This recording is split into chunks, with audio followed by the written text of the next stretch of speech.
Kenapa anak ini dikatakan sebagai anak berkebutuhan khusus? Karena memang mereka membutuhkan pelayanan, membutuhkan penanganan, membutuhkan beberapa tahapan-tahapan yang khusus juga untuk memberikan mereka pendidikan.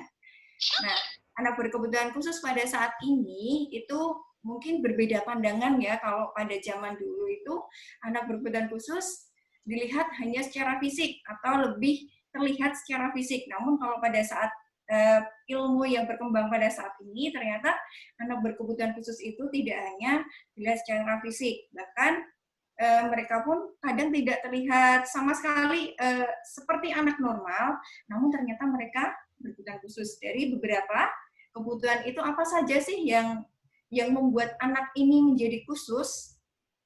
Oke, saya lanjut untuk ini ada beberapa contoh ya. Contoh tentang beberapa orang tua ataupun pendidik yang mengeluhkan tentang keadaan atau kondisi anaknya.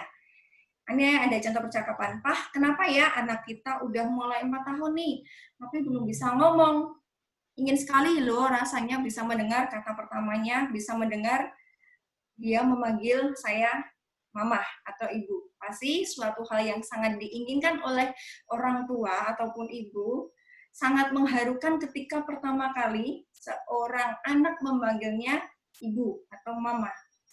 Tapi terkadang orang-orang yang ada di sekeliling kita justru bagus sebenarnya, ini suatu motivasi atau semacam ngeyem-yem ya, biar orang yang merasa khawatir atau merasa cemas terhadap keadaan anaknya mungkin memberikan motivasi, "Sabar mah, sebentar lagi, nanti dia pasti akan bisa ngomong kok kalau sudah waktunya." Ada beberapa tetangga juga atau bahkan orang-orang yang ada di sekitarnya kadang juga tidak terlalu mementingkan hal itu atau justru malah menghiraukan, "Udah santai aja, nanti kalau udah gede juga bisa ngomong sendiri kok," kayak gitu. Ya sebenarnya itu tidak masalah ya kalau itu terjadi pada anak normal, tapi kalau untuk anak ABK itu tentu kita perlu mewaspadainya. Nah, ada lagi ketika seorang guru itu juga mengeluhkan tentang keadaan anaknya. Ini sebenarnya bukan keluhan, tapi hanya menyampaikan kepada anaknya. "Bunda, kami menginformasikan bahwa Ananda Ayu ini memang berbeda dibanding dengan teman yang lainnya. Ayu membutuhkan waktu dan penjelasan yang lebih lama dalam menerima setiap pelajaran di sekolah. Sepertinya Ayu belum cocok untuk mengikuti sistem pembelajaran di sekolah. Terus kadang orang tua justru malah tidak sadar dengan keadaan anaknya. Loh, apa yang terjadi pada anak saya, Bu? Bukankah anak saya terlihat normal-normal saja?" Nah, terkadang ini juga menjadi hal yang justru malah tidak diketahui oleh orang tua. Bahkan sampai anak menginjak sudah cukup besar atau sudah masuk usia SD misalnya. Ini kan cukup cukup waktu yang sudah terlambat untuk mengetahuinya. Meskipun pada kenyataannya ya memang banyak kejadian seperti itu. Seperti contohnya di sekolah kami pun juga ternyata banyak orang tua yang awalnya menyekolahkan di sekolah umum, akhirnya ketika 1 sampai 2 bulan setelah ajaran baru banyak sekali beberapa siswa yang mendaftar di sekolah kami karena keluhan-keluhan tersebut. Awalnya sih dari gurunya. Gurunya mengeluhkan ternyata anak ini tidak bisa mengikuti seperti teman yang lainnya. Baru disampaikan ke orang tua dan orang tua pun baru menyadarinya. Biasanya kan seperti itu juga. Oke, selanjutnya ini juga kadang juga menjadi obrolan atau gunjingan dari beberapa orang masyarakat yang ada di sekeliling anak-anak ABK. Contohnya ini ya, ini jadi keinget Bu Tejo nih. "Ibu-ibu, si Banu itu anaknya Bu Ima itu sudah 7 tahun, tapi kelakuannya masih kayak anak kecil ya, masih kayak bayi." "Iya tuh, pasti karena dia sejak kecil dimanjain terus." Terus ada ibu yang lain nih, "Saya juga sering lihat nih, si Banu sukanya mondar-mandir di teras rumahnya. Pokoknya tingkahnya aneh deh." Tapi juga ada beberapa masyarakat yang mungkin juga sudah mengetahui tentang anak ABK. Ibu-ibu tidak boleh menggunjing. Mungkin si Banu memang anak yang spesial atau memang anak berkebutuhan khusus. Nah, ternyata pada kenyataannya masih banyak orang-orang yang belum mengenal anak berkebutuhan khusus karena ya itu tadi ya, pada saat sekarang ini anak berkebutuhan khusus lebih banyak, lebih kompleks, dan tidak terlihat dari fisiknya. Nah, ketika terjadi tanda-tanda kecurigaan, apa saja sih kecurigaan atau tanda-tanda yang membuat mereka menjadi ABK? Keterlambatan bicara, speech delay, belum bisa ngomong, ataupun belum ada kata-kata yang berarti, non-verbal, logika dan penerapan yang relatif rendah, sensori motorik lemah, ketidakmampuan dalam mengurus diri, interaksi, komunikasi sosial juga kurang, belum bisa bergaul, emosinya yang tidak terkontrol, emosinya ini bisa terjadi di mana saja, jadi dia cuek ya, maupun dia mau ada di rumah, mau di tempat umum, lagi bersama siapa, kadang emosi ini sering dimunculkan tanpa dia menghiraukan lingkungan yang ada di sekelilingnya, karena memang itu adalah cara dia untuk menyampaikan komunikasinya dengan cara emosi itu. Terus ada lagi tanda-tanda yang lain, permasalahan perilaku, dan ini yang sering terjadi. Biasanya permasalahan perilaku inilah yang membuat anak kadang dikatakan menjadi anak berkebutuhan khusus. Karena beberapa anak berkebutuhan khusus memang ada permasalahan pada beberapa perilakunya. Baik itu termasuk anak-anak autis, itu juga terjadi perilakunya yang memang tidak seperti anak pada umumnya. Anak-anak yang retardasi mental, ataupun bahkan anak-anak yang tunarungu, tunanetra pun terkadang juga memiliki perilaku yang membuatnya itu menjadi masalah atau mengganggunya, sehingga anak ini dikatakan sebagai anak berkebutuhan khusus. Jadi untuk beberapa anak ABK ini biasanya juga mengalami permasalahan pada perilakunya. Oke, selanjutnya untuk prakata kali ini, tidak mungkin ada anak yang menginginkan dia dilahirkan sebagai anak ABK. Tidak mungkin ya. Dan sebagai orang tua pun pasti memilih untuk anaknya menjadi anak yang sempurna, bisa terlahir sempurna. Tapi kita sebagai orang tua tidak mungkin bisa memilih jika itu adalah pilihan dari Allah untuk menjadi orang tua dari anak berkebutuhan khusus. Namun, setiap anak berhak kok mendapatkan penghidupan yang layak, seperti anak-anak pada umumnya. Bisa mendapatkan kasih sayang, perhatian, pendidikan yang layak, penghidupan yang layak. Kemudian semua manusia juga sama di mata Allah. Itu adalah hakikat sebagai manusia. Yang membedakan hanyalah akhlak kita semasa hidup ya. Kemudian fitrah manusia adalah bahwa setiap manusia pasti terlahir dengan kelebihan dan kekurangan masing-masing.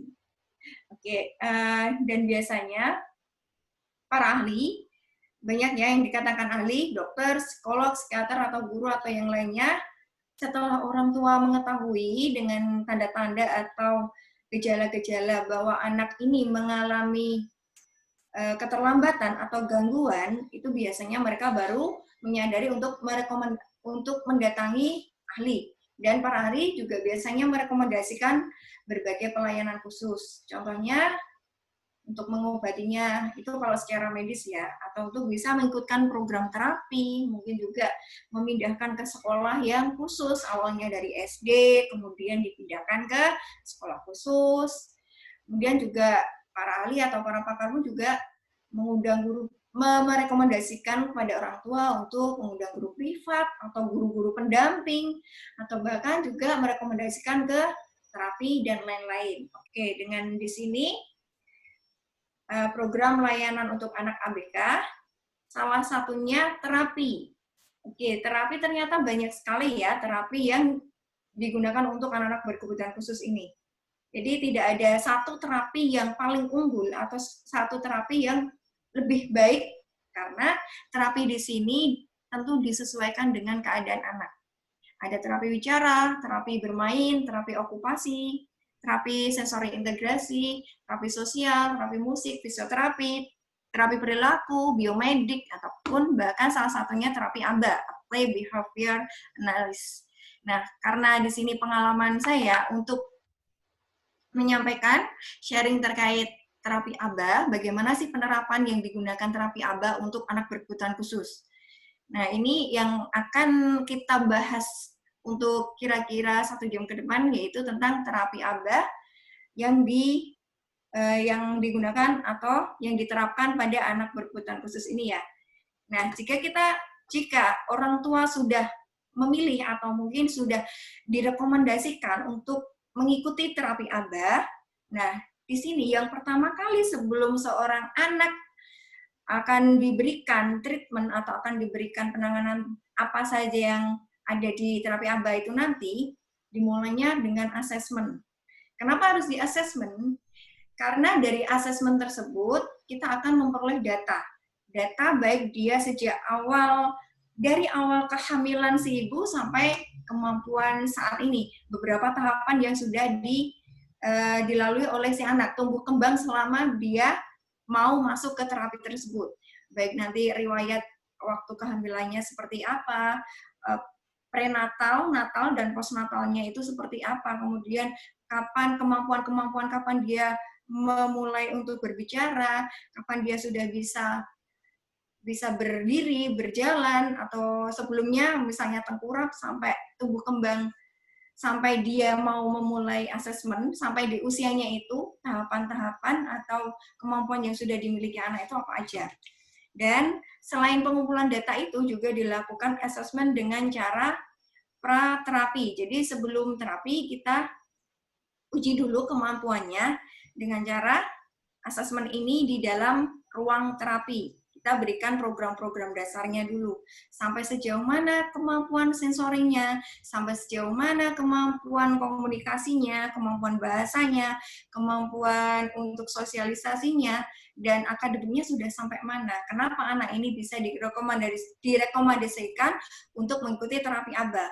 Baru setelah itu, kalau kita sudah mengetahui kemampuan awal berdasarkan data yang sudah masuk dan kemampuan anaknya itu sendiri, kita akan bisa membuat program atau membuat DTT namanya, program DTT yang akan diberikan ke anak nantinya saat mengikuti program terapi ABA ini. Kita lanjutkan, kenapa sih harus terapi ABA?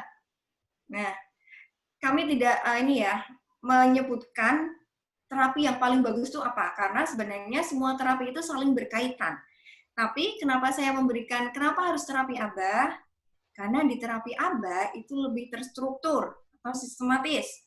Selain itu juga terukur dengan penilaian, karena setiap hari dilakukan dengan penilaian di data. Pasti tiap hari setiap program pun akan dinilai satu persatu. Selain itu terbukti efektif karena sudah dilakukan penerapan dan penelitian oleh beberapa ilmuwan, beberapa peneliti seperti dari Skinner sampai diterapkan di seluruh dunia, itu sudah terbukti efektif. Yang keempat, terapi ABA dilakukan secara konsisten. Selain itu juga minim punishment.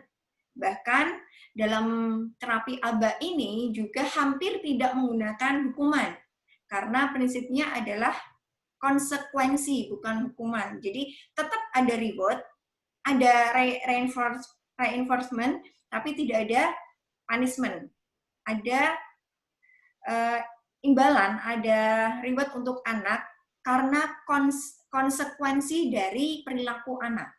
Baru diberikan reward. Oke. Oke, selanjutnya yang keenam, program kenapa harus diberikan terapi ABA juga karena programnya dari aktivitas DTT ini diberikan hampir ke semua kemampuan yang dibutuhkan untuk anak. Seperti yang sudah dijelaskan tadi ya, saya jelaskan tadi bahwa di terapi ABA ini tidak hanya untuk perilakunya saja, meskipun judulnya memang ya Apply Behavior Analysis, atau biasanya awalnya memang digunakan untuk anak-anak autis. Namun setelah diterapkan untuk beberapa anak berkebutuhan khusus lainnya dengan karakteristik yang berbagai macam, ternyata juga efektif hasilnya setelah mereka mengikuti program ABA ini. Nah, di sini karena memang semua program DTT yang diberikan itu hampir semua kemampuan yang dibutuhkan anak itu dimasukkan dalam program. Entah itu sensorinya, komunikasinya, bahasanya, sosialnya, akademiknya, kemampuan konseptualnya, kemampuan imitasinya, dan lain sebagainya itu semuanya ada di terapi ABA. Terapi ABA juga dilakukan secara fleksibel, maksudnya disesuaikan dengan kemampuan anak, sesuai dengan tipe permasalahan anak masing-masing. Jadi di terapi ABA ini tidak bisa dalam satu kurikulum itu digunakan untuk, tidak bisa disamakan untuk semua anak.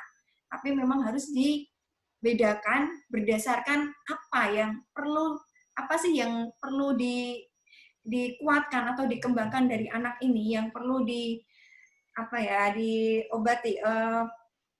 perlu diperbaiki dari kekurangan si anak ini. Jadi misalnya si anak ini butuh terapi ini, kemungkinan anak yang lain tidak butuh terapi ini. Tapi berbeda-beda ya, sudah disesuaikan dengan individu permasalahan yang ada pada anak masing-masing. Ya, selanjutnya, awal mula dari penerapan terapi ABA. Awalnya, ilmu tentang ABA ini dikenalkan oleh Skinner pada tahun 1938. Skinner menerapkan tentang prinsip operant discounting, atau jadi dari perilaku sebelumnya itu apa sih yang membuat stimulus dari perilaku yang membuat anak ini menjadi berperilaku itu, atau prakejadian ya, prastruktur. Misalnya anak ini nah, kejadian menangisnya itu karena apa? Dilihat dari sebabnya. Respon anak ini menangis itu karena apanya? Jadi sebab dari anak ini menangis misalnya karena anak ini pengen jajan, misalnya anak ini pengen jajan tapi tidak punya uang, atau mungkin dia tidak bisa beli karena sudah pergi penjualnya, atau mungkin juga yang lain pengen jajan tapi nggak bisa. Intinya anak ini sebenarnya pengen jajan tapi nggak bisa, akhirnya dia nangis. Nah, kemudian ada konsekuensinya. Berarti konsekuensinya apa? Imbalannya dari situ. Yang pertama, konsekuensinya kalau misalnya anak ini menangis dan penyebabnya karena tidak bisa jajan, tapi setelah diberikan konsekuensi, ternyata diberikan konsekuensinya, berarti dia tidak, kalau nggak bisa jajan berarti dia ini ya, kalau tidak bisa jajan berarti dia nangis, kemudian sebentar, ini ada note apa ya? Oh, sebentar. Saya ulangi lagi. Nah, jadi kenapa anak ini menangis itu karena tadi dia tidak bisa jajan. Nah, konsekuensinya berarti dia tidak makan dong apa yang dia inginkan. Gitu. Jadi salah satunya dari penerapan operant discounting ini, kita mencari tahu sebabnya. Sebab anak ini kenapa dia bisa berperilaku itu. Kemudian konsekuensinya berarti, oh anak tidak bisa makan ini. Terus kita cari lagi anak menangis, tapi dengan ini ya, dengan situasi yang berlainan, kemudian diberikan perilaku yang hampir sama, diberikan situasi yang sama, anak ini sedang sendirian, kemudian ada penjual. Nah, penjualnya kemudian ada penjual, kemudian anak ini menangis. Setelah menangis, anak diberikan uang untuk membeli jajanan. Setelah membeli jajanan, konsekuensinya apa? Oh, ternyata anak diam setelah dia mendapatkan jajanannya. Sebenarnya kalau untuk penerapan operant discounting ini, dia mencari tahu apa sih penyebab dari perilakunya, dan kemudian apa imbalan atau timbal balik, sebab akibatnya, akibat yang setelah dia melakukan perilaku tersebut. Nah, metode ini kemudian dikembangkan lagi oleh Oevar Lovas pada tahun 1962 sampai 1993. Dikembangkan, kemudian dikenal sebagai teori Lovas. Nah, mulai dari sini Lovas ini sudah menerapkan, memberikan penelitian terhadap anak autis. Ternyata dari sekian anak autis yang sudah diteliti, 89% itu berhasil. Berhasil maksudnya berarti dari ketidakmampuan anak autis ini, dari ketidakmampuan tersebut sudah berkurang, akhirnya menjadi mampu, yang belum mampu menjadi mampu, atau sudah tidak terlihat lagi bahwa anak ini mengalami gangguan ataupun kendala atau keterlambatan menjadi autis. Jadi anak ini sudah hampir seperti anak normal pada umumnya. Jadi udah nggak kelihatan, meskipun memang hasilnya berbeda-beda dengan anak satu dengan yang lainnya. Namun beberapa persen, lebih dari 50% anak ini berhasil dan tidak terlihat seperti anak normal pada umumnya. Setelah itu dikembangkan lagi oleh Catherine Morris pada tahun 1993. Di sini Catherine Morris mengembangkan tentang metode ABA-nya dan mempopulerkannya ke seluruh dunia. Kemudian metode ini dikenal sebagai metode ABA. Sehingga metode ABA ini setelah ke seluruh dunia, salah satunya masuk ke Indonesia. Dan di Indonesia pada tahun 1997, ilmu ABA ini semakin diminati oleh beberapa ahli, psikolog, dokter, ataupun beberapa pendidik, itu sudah banyak yang mempelajari tentang teori ini. Salah satunya adalah Dr. Rudi Sutadi. Ya, kita lanjut ke pengertian terapi ABA. Sebenarnya terapi itu apa? Seperti pengobatan ya, pengobatan atau salah satu usaha biar kalau di medis pengobatan agar penyakitnya berkurang. Tapi kalau di sini untuk anak berarti mengobati upaya agar gangguan-gangguan atau keterlambatan yang itu menjadi masalah itu lebih berkurang. Yang menjadi masalah dia menjadi APK itu berkurang atau bahkan hilang, tidak terlihat, sehingga anak menjadi seperti anak normal pada umumnya. Kemudian itu terapan. Dikatakan terapan karena sudah diuji cobakan dan sudah melalui penelitian yang valid. Behavior, perilaku, analisis yaitu mengurai atau memecah menjadi komponen menjadi lebih kecil. Sedangkan pengertian ABA itu sendiri yaitu penerapan ilmu atau metode teknis secara praktis yang menggunakan prosedur perubahan perilaku untuk mengajarkan seseorang, yang di sini dimaksud adalah anak berkebutuhan khusus, agar lebih menguasai berbagai kemampuan ataupun aktivitas dengan ukuran atau nilai yang ada di masyarakat pada umumnya. Nilai atau standar ukuran ini bisa kita lihat dari misalnya tumbuh kembang dari DSM, misalnya itu tumbuh kembang anak secara normalnya.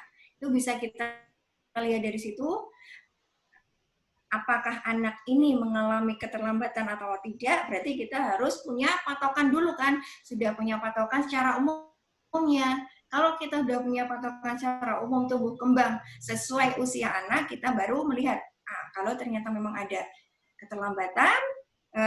keterlambatan dibandingkan dengan usianya, berarti yaitu masuk dari anak berkebutuhan khusus. Prinsip penerapan terapi ABA, yang pertama yaitu reedukasi. Itu reedukasi berarti dilakukan terus, memberikan edukasi berulang-ulang. Meminimalisir gerakan dan instruksi, jadi instruksinya sedikit tapi tegas. Dan dilakukan dengan menyenangkan, hampir tidak memerlukan hukuman. Konsisten hingga tujuannya tercapai. Jadi programnya dilakukan terus sampai program ini benar-benar tercapai.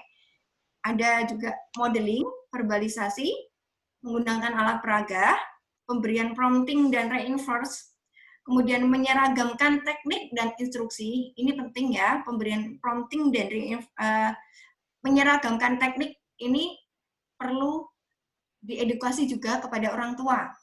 Karena ini harus seragam. Kalau tidak seragam, nanti kasihan anak akan kebingungan dengan instruksi. Karena instruksinya memang kita harus seragamkan dulu, biar anak tidak bingung.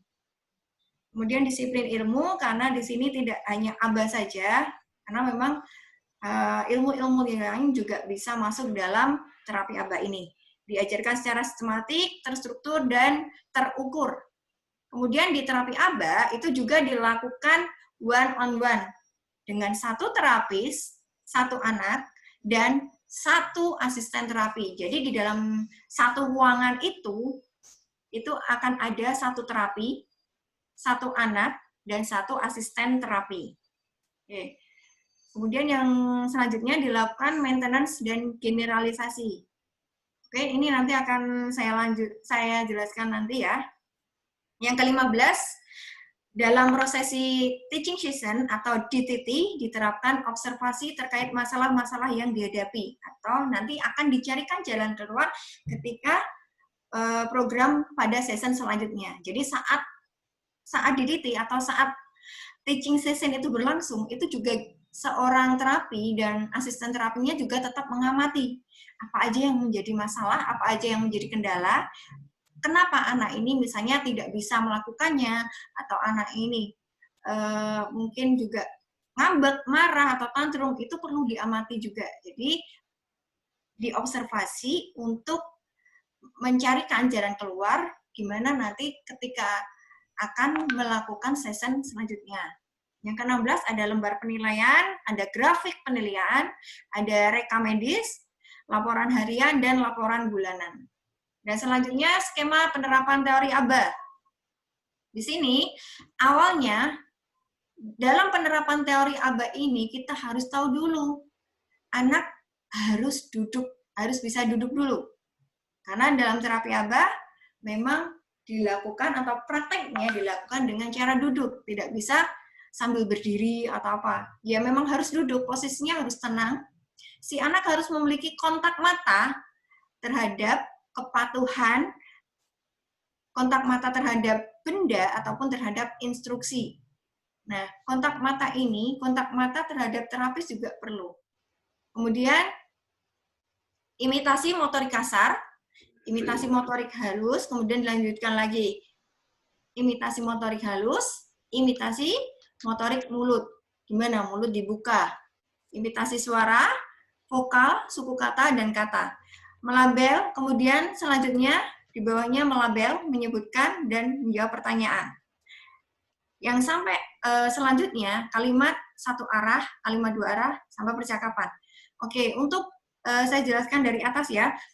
Untuk duduk, kontak mata, kepatuhan, sampai ke imitasi motorik mulut, ini perlu dilakukan dari merupakan dasar penerapan dari teori ABA ini. Kenapa? Karena program paralel merupakan program paralel, contohnya karena nanti si anak akan melakukan identifikasi, yaitu untuk menunjuk, matching, untuk menjodohkan. Terus untuk melabel itu jadi nanti masuk ke, kalau melabel masuk ke program setelah dasar ya, berarti program lanjut. Oke, selanjutnya, oh ya, mohon maaf. Nah, untuk duduk, kontak mata, kepatuhan, sampai dengan imitasi motorik mulut ini merupakan modal awal si anak untuk mengetahui, untuk mencapai kemampuan bahasa reseptifnya. Jadi sebelum anak ini bisa menyampaikan bahasa secara ekspresif, tentu anak harus memahami dulu bahasa reseptifnya. Nah, bagaimana bahasa reseptif itu? Ya, berarti apa yang anak kuasai. Jadi anak udah tahu, maksudnya sudah ngerti nih. Ini itu apa? Ini namanya buku. Oh, kalau saya disuruh duduk berarti saya harus duduk. Berarti dia sudah paham terhadap kata, terhadap instruksi, terhadap nama-nama benda misalnya.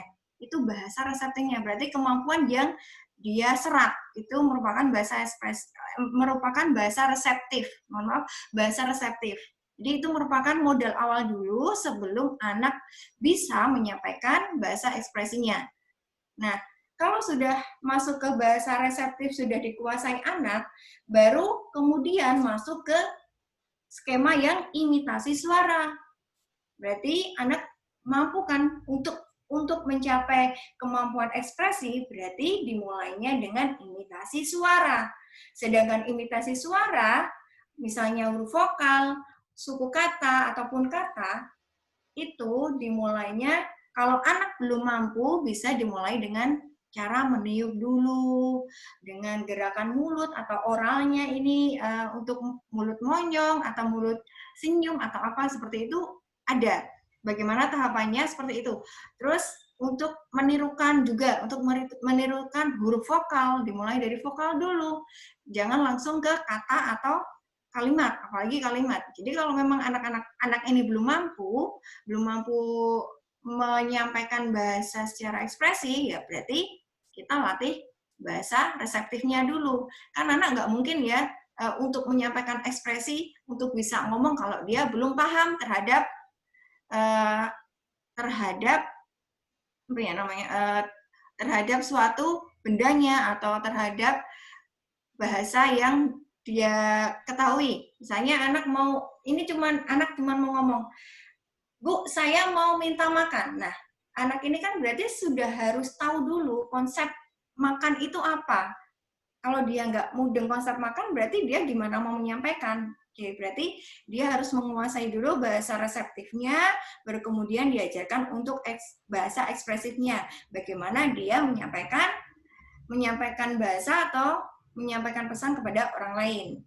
Nah, di sini untuk skema yang imitasi suara, melabel, sampai ke membuat kalimat, itu juga merupakan bahasa ekspresif, dilakukan dengan cara misalnya menirukan kata, terus menirukan kalimat, dia bisa menyampaikan keinginan, itu salah satu untuk program yang akan dilakukan.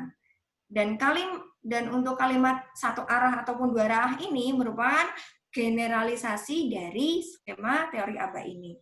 Jadi nanti anak kalau sudah memahami bahasa reseptif dan ekspresif, barulah anak bisa melakukan percakapan. Jadi tidak hanya satu arah, tapi juga sudah merupakan percakapan dua arah. Selanjutnya, mekanisme penerapan metode ABA dilakukan secara DTT atau Discrete Trial Training. DTT ini merupakan teknik mengajarkan atau melatih anak ABK dengan melakukan uji coba secara terpisah, secara paket. Terpisah di paket-paket atau terpisah dari komponen-komponennya. Misalnya nih ya, kalau ini teknik penerapannya ini berarti bagaimana praktek kita dalam mengajarkan teori ABA ini, metode ABA ini di dalam kelas terapi. Teknik pelaksanaan DTT, yang pertama berarti kita siapkan anak dulu. Suasananya harus menyenangkan. Dan menyiapkan anak di sini, anak sudah harus bisa duduk dulu. Kalau belum bisa duduk, jangan berikan program. Karena apa? Itu akan mubazir. Untuk apa? Kita memberikan instruksi, anak aja belum bisa tenang ya. Jadi kita ajarkan anak untuk siap dulu. Suasana menyenangkan, anak sudah siap dengan duduk tenang, ada perhatian dari anak, ada kontak mata, ada kepatuhan. Baru setelah anak sudah siap, kita berikan instruksi. Dan di sini pada metode ABA, instruksinya harus jelas, singkat, dan satu kali saja. Jangan dilakukan berulang-ulang, karena itu akan membuat anak kebingungan. Jadi cukup satu kali instruksi, biar anak juga memahami. Sebenarnya apa sih yang diomongin orang ini? Mungkin itu, anak akan, sebenarnya apa sih yang diomongin orang ini? Aku nggak ngerti nih kalau diulang-ulang, jadi kan dia membuat dia buyar, bingung. Jelas. Instruksinya harus jelas. Misalnya kita meminta anak untuk duduk, ya berarti instruksinya duduk. Seperti itu. Jadi dengan instruksi yang jelas, singkat, satu kali, netral, tanpa sentuhan ataupun gerakan apapun. Jadi kita hanya memberikan instruksi saja tanpa ditambah atau dibumbui dengan gerakan-gerakan yang kurang penting. Biar anak paham terhadap apa yang kita sampaikan. Nah, di sini yang menjadi catatan, jangan memberikan instruksi sebelum anak benar-benar siap. Karena itu akan mubazir ya tadi. Oke, selanjutnya respon dan penilaian anak. Respon yang dilakukan oleh anak itu akan kita nilai. Ketika program DTT berlangsung, pada saat program terapi di kelas berlangsung, saat terapis memberikan instruksi, respon anak bisa beragam, bisa bermacam-macam. Yang pertama bisa benar. Benar itu berarti anak langsung menjawab dengan benar, atau setelah ditunggu atau setelah anak diam 3-5 detik. Jadi benar ini ketika anak langsung menjawab dengan benar atau setelah didiamkan 2-3 detik. Jadi kadang kan misalnya kita memberikan instruksi ya, contohnya memberikan instruksi pegang mata. Kalau yang benar berarti langsung pegang mata ya. Nah, kalau misalnya pegang mata, kita tunggu dulu sampai 3-5 detik. Nah, kalau mungkin kan ada anak yang diem dulu nih biasanya. Pegang mata, 1, 2, dia baru memberikan respon. Ini nilainya tetap plus. Nilainya tetap plus atau benar. Yang kedua, sebagian benar. Anak menjawab hampir benar. Nah, ini nilainya P plus atau dibantu ya. Plus itu benar, P-nya itu prompt. Jadi benar namun dengan bantuan, sedikit bantuan. Contohnya lagi seperti tadi ya, pegang mata. Anak benar mau megang gini, tapi ada keliru di atasnya misalnya. Sebenarnya mau megang gini, tapi kurang tepat nih. Baru sampai sini nih, baru sampai sini. Belum jadi terpegang. Oke, pegang mata, baru sampai sini. Kemudian, asisten terapi akan membantu dengan cara langsung memberikan prompt hand to hand, karena langsung dengan sentuhan kepada anak, tangan anak. Jadi posisinya, posisinya terapi itu ada di depan si anak dengan meja. Posisi terapi ada di depan anak dan asisten terapi berada di belakang anak. Oke, ketika anak memberikan respon dengan sebagian misalnya pegang mata, anak baru mau cuma sampai sini, belum benar-benar sampai menyentuh, belum sampai memegang mata. Kemudian ada prompt dari asisten terapi di belakangnya. Nah, itu bisa dinilai P+. Tuh.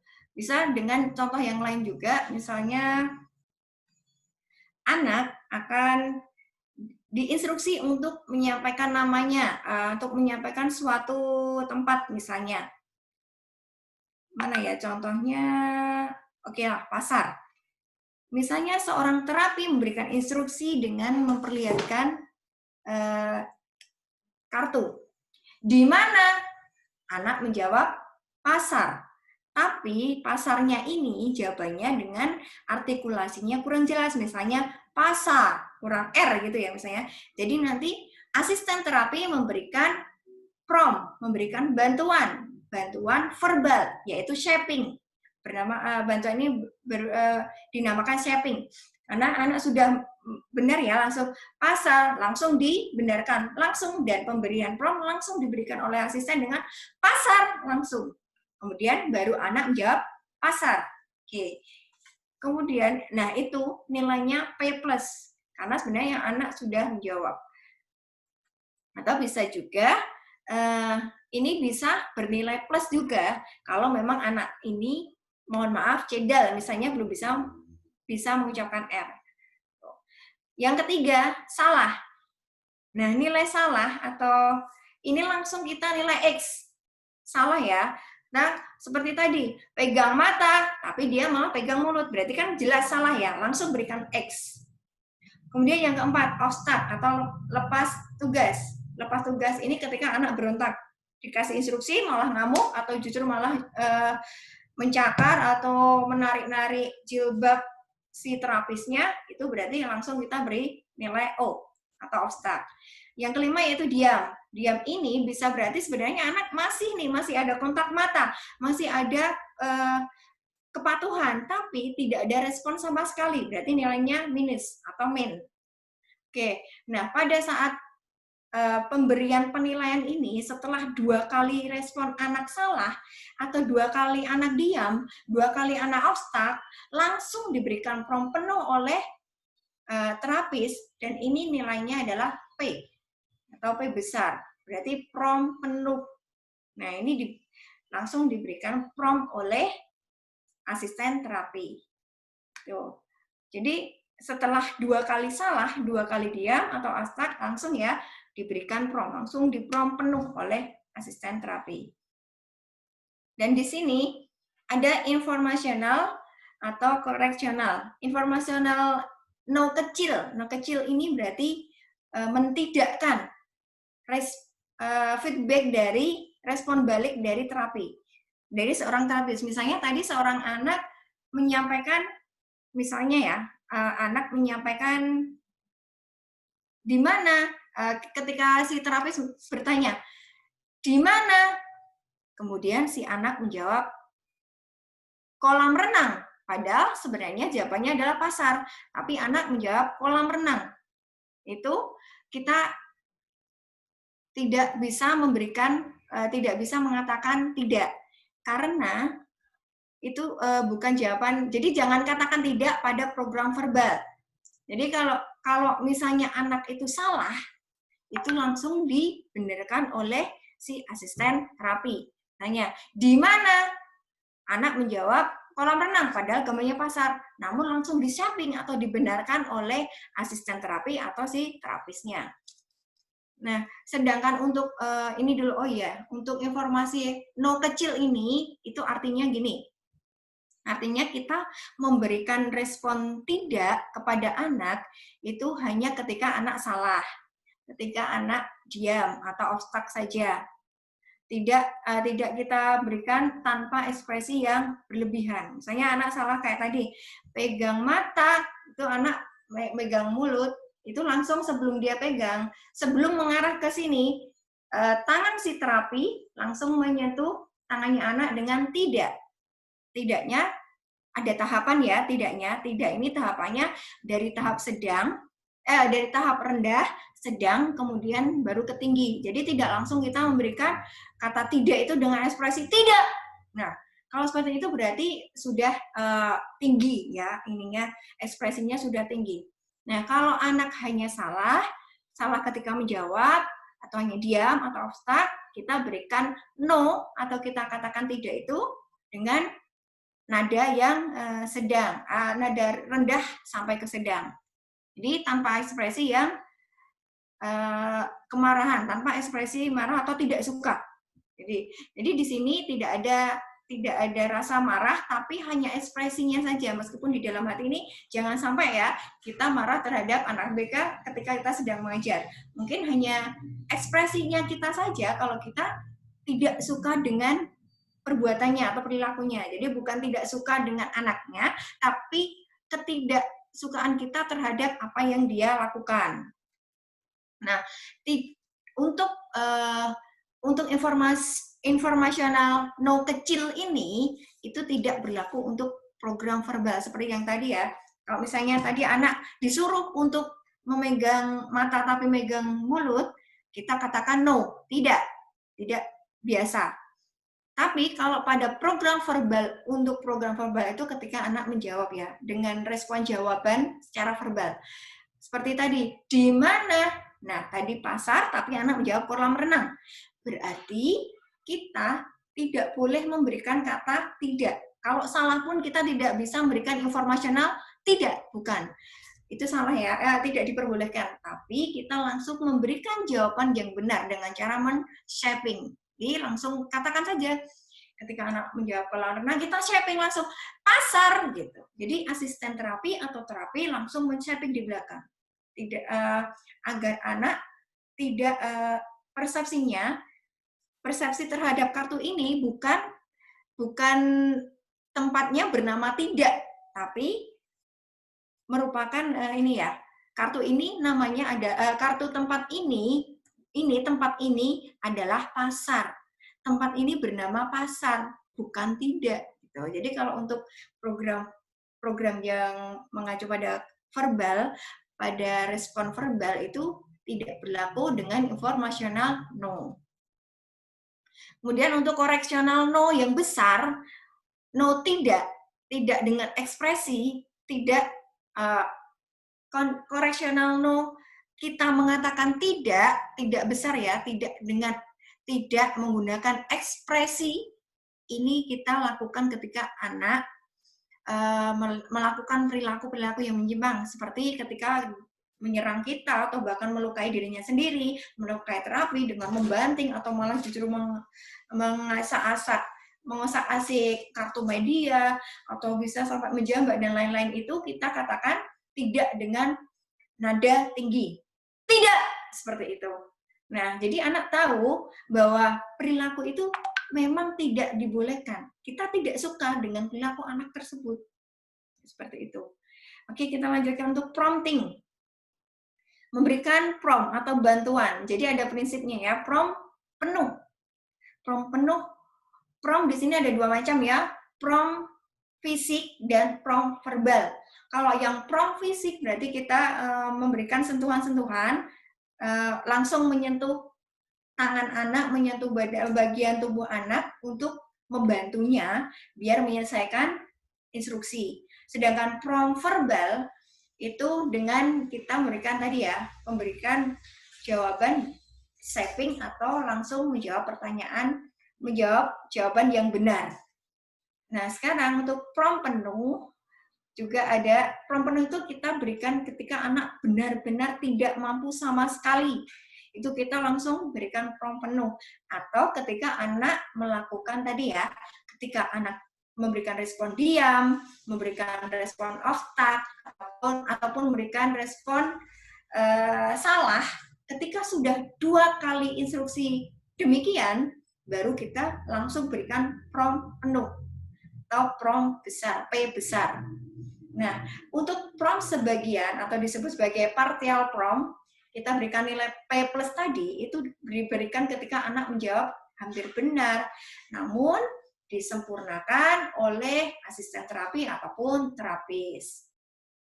Sebenarnya prompting ini banyak sekali macamnya, namun yang kita gunakan itu sementara ini baru menggunakan prompt penuh, prompt sebagian. Untuk prompt yang lain itu masih jarang digunakan karena tergantung dengan kemampuan anak. Prompt ada contohnya lagi, ada modeling prompt, last to most prompt, most to last prompt, dan lain sebagainya. Ini digunakan untuk tingkat yang lebih lanjut.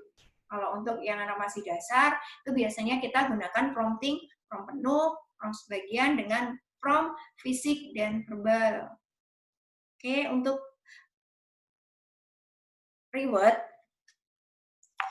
atau imbalan. Jadi untuk pemberian imbalan ketika anak sudah melakukan respon, apa saja?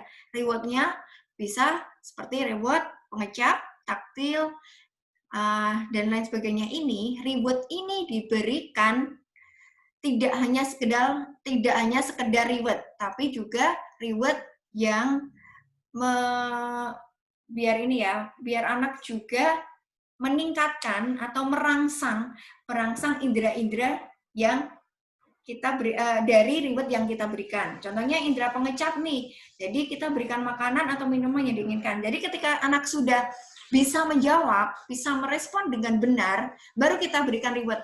Oke, yes, baik. Nah, reward ini bisa seperti pengecap. Misalnya langsung diberikan makanan kesukaannya atau minuman kesukaannya. Nah, barulah di situ anak mendapatkan reward-nya dengan merangsang indera pengecapnya. Terus merangsang juga indera taktilnya seperti sentuhan. Kita bisa memberikan gelitikan, bisa dengan rabaan ataupun usapan. Sedangkan reward yang lainnya atau proprioseptif itu dengan rangsangan keseimbangan. Misalnya kalau anaknya kecil ya, kita bisa sih diayun-ayun atau baik sambil diayunkan. Tapi dengan pemberian prompt ini tidak bisa diberikan prompt ganda. Kalau misalnya kita memberikan prompt ya, prompt proprioseptif ini ya hanya itu saja tanpa memberikan reward yang lain. Jadi satu aja. Kalau kita mau memberikan reward, satu. Jadi nggak setelah rewardnya jangan sampai ganda. Setelah dikasih makan, habis itu dikasih lagi dengan reward yang lainnya. Itu akan membuat anak semakin tergantung dengan reward. Meskipun sebenarnya ya memang anak senang kan dengan reward, memang itu adalah konsekuensi setelah dia melakukan respon atau bisa menyelesaikan instruksi, dapat reward, tapi jangan sampai reward ini menjadi alasan anak atau menjadi ketergantungan bagi anak. Terus untuk reward yang lainnya seperti gestural, gerakan tangan, terus keceriaan terapis. Nah, ini juga kalau kita memberikan reward juga harus yang ceria. Audio, bisa setelah itu kita bisa berikan reward dengan bernyanyi, dengan memberikan suara misalnya, aha, oke, yes, kayak gitu ya. Nah, itu seperti suara-suara yang membangkitkan semangat atau yang menyenangkan bagi anak. Dengan apa ya, suara seperti itu kan biasanya terus timbul semangat ya untuk anak-anak ini. Kemudian ada juga reward berupa visual, gerakan yang membuat anak suka melihatnya. Misalnya kita tersenyum, kita tertawa. Nah, itu kan anak suka melihat kalau kita tertawa. Nah, itu aja seperti itu. Misalnya tos, anak suka dengan ketika dia melihat dengan tos, itu dia suka. Nah, pokoknya reward ini intinya berikan yang anak suka. Terus untuk yang, oh maaf ini ada salah ketik ya, sosial. Nah, sosial ini diberikan dengan ujian. Ujian bersifat positif. Seperti, oke, ya, hebat, pintar, bagus. Nah, kita berikan dengan ekspresi yang ceria juga. Kemudian, changeable object. Changeable object ini kita berikan mainan atau benda-benda yang disukai anak. Sebenarnya benda bolpen atau benda apa ya, misalnya contohnya ini ya, kayak hand sanitizer ini sebenarnya bukan mainan, tapi terkadang anak suka loh terhadap benda ini. Nah, apa sih yang disukai anak? Tentu kita sambil ini ya, sambil mencari tahu kira-kira apa sih yang disukai anak. Nah, itu yang akan kita jadikan sebagai reward kepada anak setelah dia menyelesaikan tugas. Itu, ini adalah macam-macam reward. Oke, untuk prinsip pemberian reward, 1. Ini harus segera diberikan setelah anak berhasil menyelesaikan instruksi. Nah, setelah anak selesai instruksi, langsung berikan. Karena dia tahu, oh ternyata responku ini bagus, ternyata responku ini yang diharapkan oleh orang lain. Misalnya anak bisa, oke, pegang mata atau pegang kepala, anak langsung pegang kepala, oke, hebat. Nah, langsung berikan reward-nya. Jangan tunggu nanti. Dan jangan juga memberikan reward ketika anak diam. Jangan sampai telat. Jadi misalnya anak sudah megang, ada selang beberapa detik, atau baru kita berikan reward. Nah, anak nggak ngerti, ini reward-nya karena aku diam, atau memang karena aku setelah berhasil menyentuh kepala. Oke, itu biar anak bisa pahamnya di situ.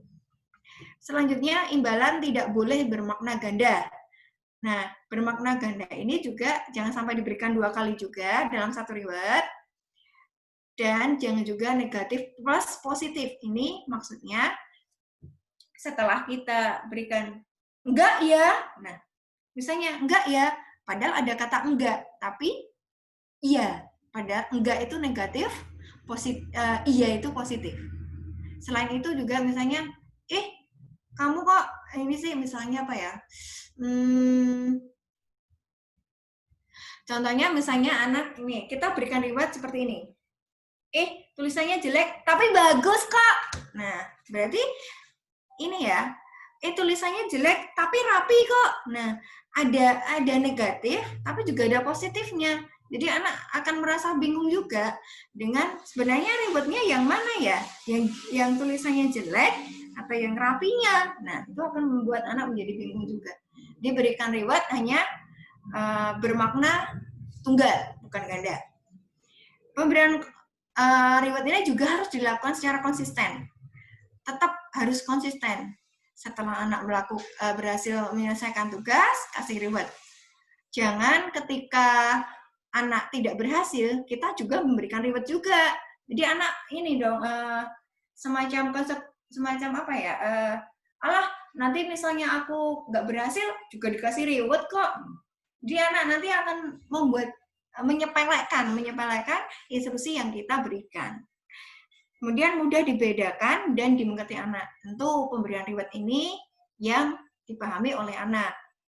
Imbalan sosial diberikan dengan penuh tenaga, penuh keceriaan dan semangat. Seperti yang tadi ya, misalnya sosial, oke, pintar sekali, hebat. Nah, dengan ekspresi ya, senang, ceria, penuh tenaga. Oke, pintar. Nah, seperti itu, berikan ekspresi itu agar anak membangkitkan semangatnya dan dia termotivasi untuk selalu memberikan respon baik untuk selalu memberikan respon yang benar. Jadi kan tahu ya, seperti yang tadi sudah saya jelaskan tentang teori Skinner-nya, memang dari stimulus, perilaku, kemudian konsekuensi. Nah, konsekuensi ini kan bisa dua ya. Konsekuensi yang kalau misalnya dia tidak menjawab, kayak misalnya tadi kita pemberian reward makanan misal. Nah, anak diberikan instruksi atau stimulusnya adalah instruksi. Pegang kepala. Nah, anak berhasil memegang kepala. Perilakunya anak yaitu memegang kepala. Konsekuensinya apa? Konsekuensi dari anak ini, kalau misalnya dia diam, berarti nggak ada reward dong. Dan kalau konsekuensinya itu kalau perilakunya dia diam, berarti konsekuensinya anak tidak diberi imbalan. Kalau anak melakukan instruksi dengan baik, dengan benar, maka dia akan mendapatkan imbalan. Tentu anak ini akan mempelajari atau akan terus mengingat-ingat bahwa perilaku yang ini loh yang akan mendapatkan imbalan. Tapi kalau perilakuku diam atau ngamuk, itu nggak akan dapat imbalan apa-apa. Seperti itu. Nah, lagi, stimulusnya adalah instruksi. Kemudian responnya anak adalah perilaku. Nah, konsekuensinya bisa mendapatkan imbalan ataupun juga tidak bisa mendapatkan imbalan. Nah, ketika anak sudah memberikan respon dengan benar, tentu seorang terapi akan memberikan imbalannya, yaitu contohnya imbalannya adalah makanan. Nah, ketika anak ini sudah mendapatkan imbalan atau reward, itu pasti akan diingat-ingat terus tuh. Nah, dan karena itu reward itu menyenangkan untuk anak, itu pasti akan dilakukan berulang kali, dilakukan untuk berikutnya. Oh, ternyata anak pasti akan mempelajari ya. Oh, ternyata kalau aku diem nggak ada reward. Tapi kalau aku ngikuti instruksi dengan benar, aku dapat reward. Oke, berarti yang aku lakukan adalah yang ini, gitu. Makanya anak akan mempelajarinya di situ. Terus kemudian prinsip pemberian reward yang selanjutnya adalah diberikan secara variasi. Jadi jangan hanya itu aja. Takutnya nanti anak akan bosan, rewardnya itu doang, itu terus. Ya meskipun dia nggak nyampein secara verbal, tapi anak akan mengalami kebosanan di sini. Dan selanjutnya sistematik dalam penerapan DTT. Sistematikanya bagaimana sih? Seperti yang tadi ya. Jadi yang pertama kita siapkan anak dulu sampai dia tenang, dia bisa duduk dengan tenang, tangan dilipat, ada kontak mata, ada perhatian, kepatuhan juga sudah dapat, baru kita mulai dengan instruksi. Contoh instruksi yang pertama, misalnya, instruksi yang pertama ini akan mendapatkan kemungkinan respon anak itu berbeda-beda. Yang pertama diam, ostak, salah, benar, dan sebagian benar. Nah, kalau ini udah ya, yang untuk diam, ostak, dan salah ini sudah saya jelaskan ya. Kalau ini dilakukan atau setelah kita memberikan instruksi, setelah kita memberikan instruksi 3 kali tidak ada respon sama sekali, atau responnya salah, atau justru dengan respon menyerang, kita akan langsung prompt penuh, berikan bantuan. Tapi dengan reward. Yang ketiga, yang instruksi yang misalnya ya, instruksi pertama, anak diem. Instruksi kedua, anak diem lagi nih. Instruksi ketiga, langsung diprompt penuh oleh asisten. Plus pemberian reward. Nah, di sini agar anak tahu, oh ternyata dengan apa ya, bantuan terapis tadi, dengan aku melakukan perilaku ini, ternyata ada rewardnya. Oke, contohnya ya, saya akan anak udah siap, instruksi 1 saya simulasikan dengan instruksi pegang kepala. Instruksi 1, pegang kepala. Nah, itu adalah instruksi pertama ya, pegang kepala. Anak nggak ada respon, anak diem. Lanjut, instruksi kedua, pegang kepala, masih diem. Tidak ada instruksi lagi, tidak ada respon lagi. Yang ketiga, setelah ditunggu 5 detik tadi ya, setelah tidak ada respon apa-apa, lanjut ke instruksi ketiga. Pegang kepala, langsung asisten terapi mengeprom tangan anak untuk memegang kepala. Oke, dan terapis sambil memberikan reward. Nah, di sini anak akan tahu, oh ternyata setelah aku dipegang kepala gini, ada reward-nya. entah reward makanan atau reward apa tadi sosial atau reward yang lainnya tadi, ternyata dia dapat reward. Nah, di sini ketika benar, oke ya, untuk diam, obstak, dan salah kita lewati. Sekarang kita beralih ke benar. Ketika respon anak benar, berarti kita langsung berikan nilai plus. Langsung berikan plus reward-nya. Kita berikan nilai plus ditambah dengan reward. Atau dengan sebagian, atau kemudian respon anak sebagian benar. Tetap kita berikan reward juga, karena hampir benar. Karena anak sudah hampir, ya kira-kira sudah 80-90% benar, cuma disempurnakan oleh asisten terapi. Makanya tetap diberikan reward juga. Namun penilaiannya yang beda. Benar dan sebagian benar ini sama-sama diberikan reward. Namun yang membedakan adalah nilainya. Kalau benar artinya nilainya benar-benar plus. Tapi kalau benar sebagian diberikan nilai P plus. Jadi benar tapi dengan sedikit bantuan. Nah, setelah itu, setelah benar, anak boleh lanjut ke instruksi lain dengan program yang lain. Program yang lain. Jadi langsung pindah program. Kalau tadi program yang pertama adalah pegang kepala, program yang lain misalnya apalagi ya, mengiden misalnya, iden bentuk atau iden huruf atau apa misalnya dengan program yang lain bisa langsung beralih ke program lain setelah anak benar. Namun ketika sudah lagi ya, sekarang yang sebagian benar. Kalau sudah sebagian benar, anak bisa diulang lagi untuk instruksi yang sama. Kalau tadi instruksi yang pertama adalah pegang kepala, boleh nih karena dia masih P+, kayaknya aku masih ragu nih, kayaknya anak coba lagi deh, dicobakan lagi dengan instruksi yang sama. Pegang kepala, oh ternyata instruksi yang kedua, anak langsung bisa memberikan respon benar atau sudah langsung bisa sendiri, mandiri. Oke, itu berarti langsung berikan plus. Nah, setelah itu boleh pindah ke program lain atau bisa lanjutkan sekali lagi untuk biar kita tahu kan sudah benar-benar mudeng nggak sih anak ini. Tuh. Nah, kita lanjut lagi untuk kurikulum terapan terapi ABA. Untuk kurikulum ini sebenarnya banyak banget ya, tapi ini nanti tidak akan saya bacakan satu-satu, tapi di PPT sudah ada, cuman tidak akan saya bacakan satu-satu karena memang banyak sekali, ada ratusan contoh kurikulum, ratusan program untuk anak berkebutuhan khusus. Karena memang terapi yang diberikan anak ini berbeda-beda, sesuaikan dengan kebutuhan si anak. Nah, kurikulum ini disesuaikan dengan kemampuan anak. Baik yang verbal ataupun non-verbal, itu jelas berbeda ya. Anak yang sama-sama verbal saja belum tentu kurikulumnya sama. Anak yang sama-sama non-verbal saja belum tentu juga kurikulumnya sama.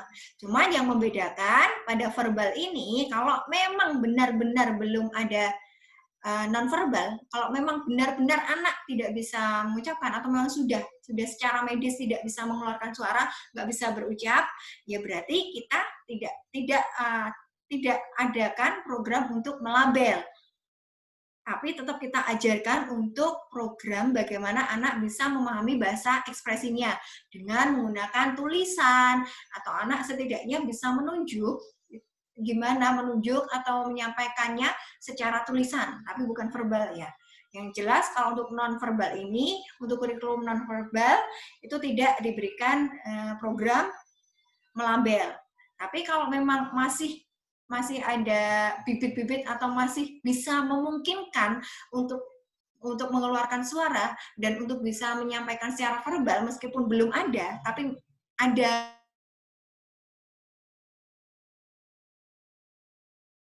diberikan latihan. Latihannya ya dari dasar tadi. Misalnya dari mulai dari menirukan suara, A, I, U, E, O, vokal, kemudian dimulainya juga dengan ini ya, oral mulutnya dengan bisa juga ditambahkan dengan beberapa masas ya, masas untuk mulut. Ini jika diperlukan.